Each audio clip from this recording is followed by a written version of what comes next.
Is it just me, but are women not being rewarded for literally breaking up their homes, causing chaos, stripping their kids away from a two-parent household, and literally destabilizing the fathers in the process?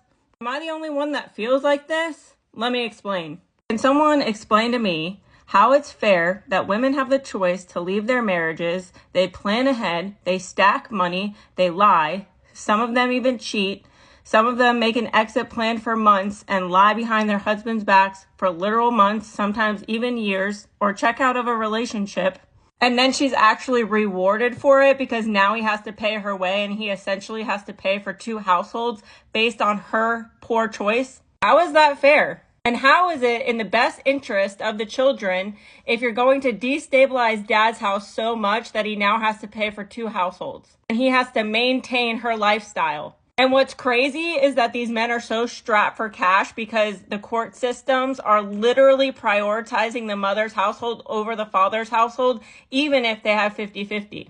There's just no freaking way that this is fair. Why are the moms consistently prioritized over the fathers and the fathers get the crappy end of the stick? Even though their houses are equally as important to the children. And not only that is that these women never want to go back to court to modify the situation. They will literally emotionally destabilize the dads, and they never want to go back to court to modify child support to make it lower. In fact, if he gets a better paying job or he is doing better in life, all of a sudden she's slapping him with a bigger child support payment. And the funny thing about it is women will always preach that, like, you're a deadbeat dad if you emotionally destabilize the mother of your children, but it's okay when they do it. It's okay when they destabilize the fathers to a point where they're living in a one-bedroom apartment that's 600 square feet with nothing, just trying to make ends meet. And these fathers are literally never considered in the same capacity as the mothers, even though they're equally as important. And it's always interesting to me that women always claim that they need all of this money, but when they were married and they made the household work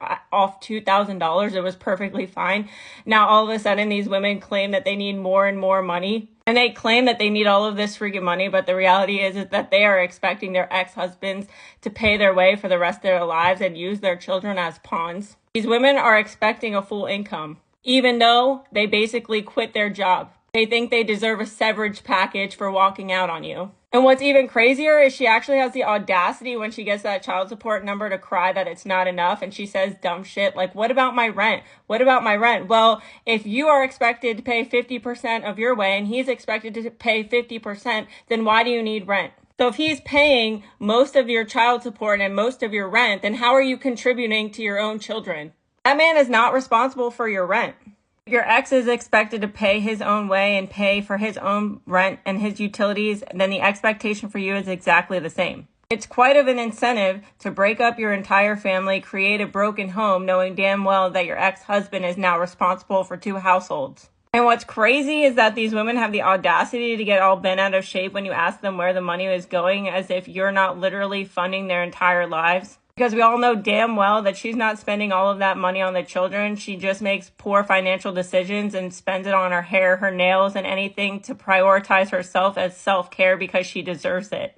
And we all know she doesn't need as much money as she claims. And the sad reality is that men have two options. They can either continue to fight a battle that was up against them in the first place and spend thousands and thousands of dollars trying to modify it to make it fair for a system that was up against them in the first place, or they can forfeit altogether and be considered a deadbeat.